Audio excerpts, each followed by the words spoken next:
माझे नाव ईश्वरी अमोल राठोड. मी वर्ग 8वी शिकते. मी जिल्हा परिषद प्राथमिक शाळा पारडी या शाळेची माजी मुख्यमंत्री. मित्रांनो, आज मी तुम्हाला सांगणार आहे माझा अनुभव. या शाळेत जेव्हा मी होते ना, एकदम अशा फुलपाखरासारखे होते. जिथे मनसोक्त खेळता येईल तिथे खेळायचे, बागडायचे, आनंदाने राहायचे. पण आता हा जो माझा सुरक्षा कवच आहे, याच्या मी बाहेर गेले आहे. तर यानंतर मला कळत आहे की पुढची दुनिया कशी आहे, आपल्याला कसं जगावं लागतं. मला हा कवच ओलांडल्यानंतर मला हे सगळं कळालं. या शाळेत असताना जे मी पाहिलं, जे मी ऐकलं, ते माझ्या मनात अजून सुद्धा आहे. कारण तितक्या प्रेमाने या शिक्षकांनी आम्हाला समजून सांगितलं. अकलोड सर यांनी आमचं पथक लेझिम या सगळ्या गोष्टी त्यांनी आम्हाला तयार करून दिल्या आणि त्यामुळे आज आम्ही बाहेरच्या दुनियेशी लढत आहोत.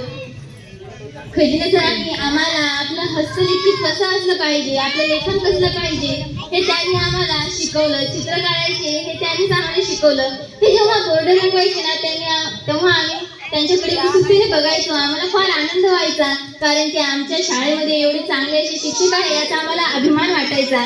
करीम सरांनी सुद्धा आमच्या कवयित्रीची चांगली प्रॅक्टिस करून घेतली होती. त्यामुळे आज आम्हाला तिकडच्या शाळेमध्ये जास्त काही त्रास होत नाही. आमचा एक बेस तयार झाला आहे.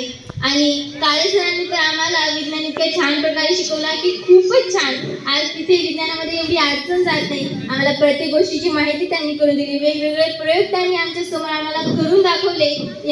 आणि आपल्या गावाला याचा अभिमान असला पाहिजे की आपल्या शाळेमध्ये एवढे छान असे शिक्षक आहेत आणि आपण त्यांचा सत्कार केला पाहिजे, त्यांचा आपण अभिमान बाळगला पाहिजे. आपल्या शाळेसाठी ते नवीन काहीतरी करत आहेत. मित्रांनो, तुम्हाला आज मी सांगत आहे की आज जो आपला हा वर्ष आहे, आपले जे बालपण आहे ते आपण आनंदाने जगलं पाहिजे. कारण की हे सोनं आहे आणि या सोन्यातच आपल्याला खूप मोठं काही सापडतं.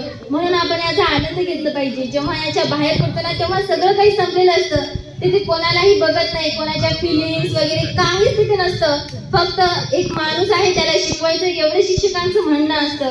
ते येतात, फळ्यावर लिहितात व जातात. त्यांना कोणत्याही विदेशाची घेणं देणं नसतं. म्हणून आपले शिक्षक इथे आपल्याला चांगल्या प्रकारे शिकवत आहे, याचा आपण पुरेपूर फायदा घेतला पाहिजे.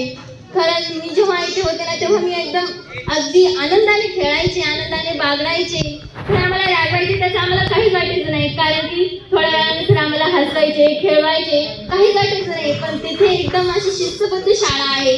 तेथे अजून काय आपलं सर्व जीवनच संपलेलं आहे. फक्त अभ्यास आणि अभ्यास, दुसऱ्या कोणत्याही ऍक्टिव्हिटी नसतात इतर काही सणांशिवाय.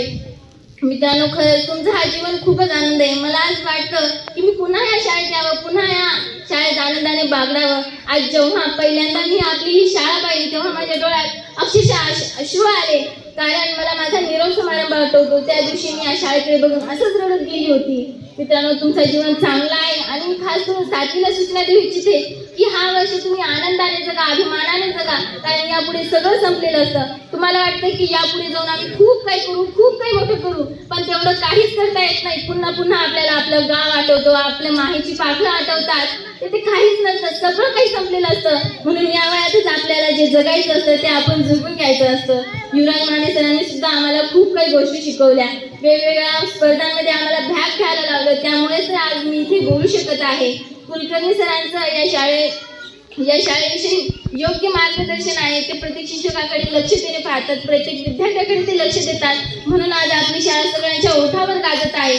जेव्हा आम्ही शेलूत वागत असते, तेव्हा मला काही माणसं विचारतात, तू पारडीची विद्यार्थिनी आहेस का? तर तेव्हा मला फार आनंद होतो की आज आपला गाव, आपली शाळा जगभरामध्ये ओळखली जात आहे आणि ते फक्त आपल्या शिक्षकांमुळे ओळखली जाते. म्हणून आपण त्याचा अभिमान बाळगला पाहिजे. धन्यवाद.